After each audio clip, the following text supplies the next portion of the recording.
Musk यांची Starlink ही company लवकरच भारतात इंटरनेट सेवा पुरवणार आहे। मात्र स्टारलिंक भारतात आल्यामुळे भारतात इंटरनेटचा स्पीड वाढणार आहे का? भारतात इंटरनेटच्या किमती कमी होणार आहेत की वाढणार आहेत?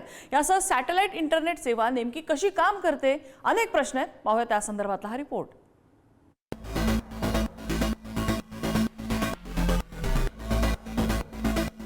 आता तुमची इंटरनेटची समस्या कायमची संपणार आहे।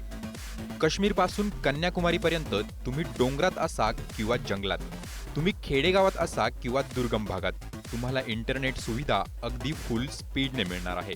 आता तुम्ही म्हणाल, हा काय चमत्कार आहे? हा चमत्कार नाही तर हे विज्ञान आहे। तुमच्या घरात आता सॅटेलाइट इंटरनेट पोहोचणार आहे।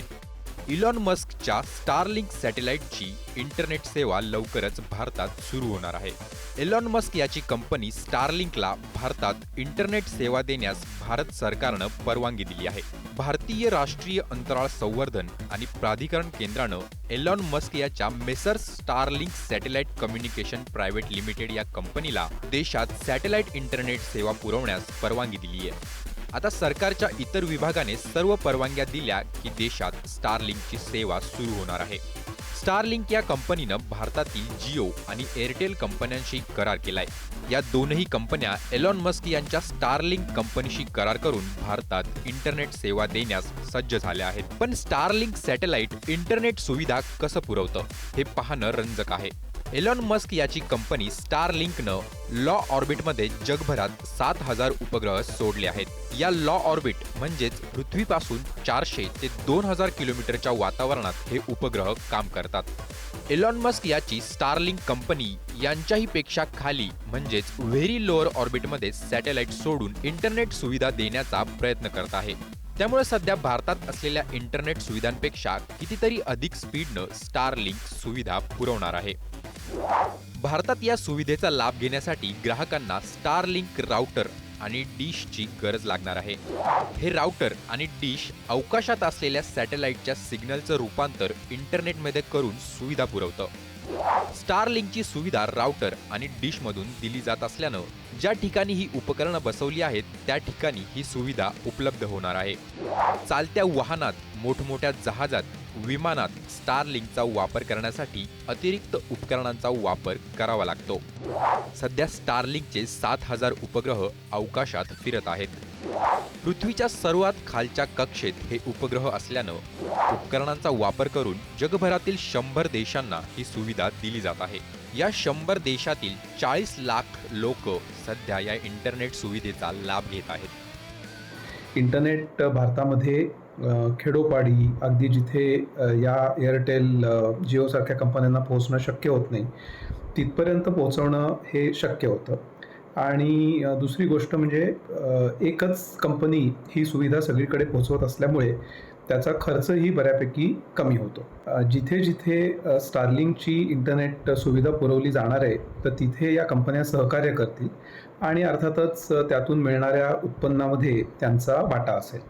म्हणजे जिओच्या स्टोअर्समधून किंवा एअरटेलच्या स्टोअर्समधून लवकरच स्टारलिंकचं इंटरनेट सुद्धा आपल्याला विकत घेता येईल। दरम्यान पृथ्वीच्या इतक्या खालच्या कक्षेत उपग्रह भारत देशावरून एवढ्या मोठ्या प्रमाणात फिरले तर भारताच्या सुरक्षा स्थळांची माहिती इतर देशांना सहज मिळेल अशी भीती व्यक्त केली जात आहे।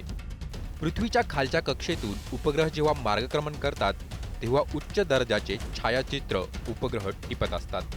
ही छायाचित्र शत्रू राष्ट्राच्या हाती लागली तर भारतासाठी मोठा धोका निर्माण होऊ शकतो अशी भीतीही तज्ज्ञांकडून व्यक्त केली जात आहे। देशात एखाद्या भागात दंगल सदृश्य परिस्थिती निर्माण झाल्यास सरकारकडून इंटरनेट सुविधा बंद केली जाते। अशा वेळी परदेशी कंपनी असलेल्या स्टारलिंककडे भारत सरकारला सातत्यानं इंटरनेट सुविधा बंद करण्याची विनंती करावी लागणार आहे। त्यामुळे या स्टारलिंकचं भारतातील इंटरनेट सेवेचं कंट्रोल सेंटर अमेरिकेत नाही तर भारतात ठेवावं अशी सूचना भारतानं केल्याचं समजतंय।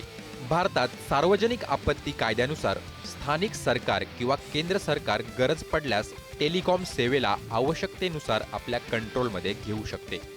याचा दुसरा एक फायदा असा असू शकतो सरकारच्या दृष्टीने की बऱ्याच संवेदनशील भागांमध्ये किंवा काही घटनांच्या वेळेला आपण बघतो की सरकार तिथलं इंटरनेट बंद करण्याचे आदेश जारी करतं आणि हे सगळं एकेका कंपनीला स्वतंत्रपणे करावं लागतं। तर आता असं न करता समजा हे स्टारलिंकलाच सांगितलं की इंटरनेट थांबवा, तर अशा वेळेला सरकारला सुद्धा त्यावर पटकन नियंत्रण आणून इंटरनेट बंद करणं शक्य होईल. शिवाय भारतीय नियमांक मंडळानं स्टारलिंकला इंटरनेट सेवा पुरवण्यासाठी परवानगी दिली, तर या इंटरनेट सेवेसाठी किती पैसे मोजावे लागतील हा देखील एक उत्सुकतेचा विषय आहे. खरं तर भारतासाठी स्टारलिंकनं आपले प्लान जाहीर केलेले नाहीत. मात्र भारताच्या शेजारील देश असलेल्या बांगलादेश, श्रीलंका आणि भूटानमध्ये सध्या एलॉन मस्क याची स्टारलिंक कंपनी सॅटेलाइट इंटरनेट सुविधा पुरवत आहे. जिओनं सुरुवातीला मोफत इंटरनेट देऊन सवय लावली आणि नंतर ते रेट वाढवले. त्याच धर्तीवर मस्क याची कंपनीही सुरुवातीला भारतात सॅटेलाइट इंटरनेट मोफत देईल आणि सवय लागल्यानंतर रेट वाढवेल अशी शक्यता आहे. स्टारलिंक अमेरिकेत प्रतिमाह 7,000 रुपयात इंटरनेट सेवा पुरवते. जांबियामध्ये केवळ 2,000 रुपयात इंटरनेट सेवा दिली जाते. मलेशियात सर्वात स्वस्त प्लॅनची किंमत 3,800 रुपये आहे. ऑस्ट्रेलियातही ही किंमत 7,800 रुपये आहे. तर ऑस्ट्रियामध्ये हाच दर 4,700 रुपये इतका आहे. भारतात सध्या एअरटेल, जिओ, BSNL यांसारख्या कंपन्या फायबर नेटवर्कचा वापर करून सुविधा देतात. मात्र देशाच्या ग्रामीण भागापर्यंत इंटरनेट सुविधा शहराच्या तुलनेत कमी स्पीडनं देतात. जर स्टारलिंक भारतात सुरू झालं तर ग्रामीण भागाला मुख्य प्रवाहाशी जोडण्यास मदत होईल. सध्याच्या आकडेवारीनुसार भारतातील 140 कोटी नागरिकांपैकी 40% लोकांपर्यंत इंटरनेट सुविधा पोहोचलेली नाही. यामध्ये ग्रामीण भागातील लोकांचा समावेश आहे. या स्टारलिंकची उपग्रह सुविधा भारतात सुरू झाल्यास या लोकांपर्यंत पोहोचण्यास मदत होईल. शहरी आणि ग्रामीण दर कमी होण्यास मदत होईल. सरकारी योजनांची माहिती ग्रामीण भागात पोहोचवण्याचं महत्त्वाचं साधन उपलब्ध होईल. टेलिमेडिसिन सारख्या सुविधा उपलब्ध करून ग्रामीण भागात आरोग्याच्या सुविधा पोहोचवणं सोपं होईल. शेतकऱ्यांना हवामानाचा अंदाज योग्य वेळेत देता येईल. इंटरनेटचा वापर करून दर्जेदार शिक्षणाची सोय ग्रामीण भागात देखील उपलब्ध होईल. ग्रामपंचायत ते संसद अशा इंटरनेट जोडणीमुळे सरकारी सुविधांचा सर्व स्तरावर लाभ पोहोचण्याचं शक्य होईल. ग्रामीण भागात इंटरनेट सुविधा पोहोचल्यानं वेळ आणि पैशाची मोठ्या प्रमाणात बचतही होईल. ई-कॉमर्ससाठी इंटरनेटचा वापर मोठ्या प्रमाणात वाढेल. डिजिटल साक्षरता वाढण्यास मदत होईल. सगळ्यात महत्त्वाचं, अलीकडच्या काळात 47% अधिक महिला इंटरनेटच्या माध्यमातून जगाशी जोडल्या जात आहेत. इंटरनेटमुळे जगाचं अंतर कमी होतंय. एक दिवस हे अंतर संपवून गावखेड्यातला, दुर्गम, कानाकोपऱ्यातला माणूस देशाच्या लाल किल्ल्यावर होत असलेल्या स्वातंत्र्य दिनाचा सोहळा पाहिल तेव्हा दिल्ली ते गल्ली अंतर खऱ्या अर्थानं कमी झाल्याशिवाय राहणार नाही. शिवाजी काळे, पुढारी न्यूज, दिल्ली.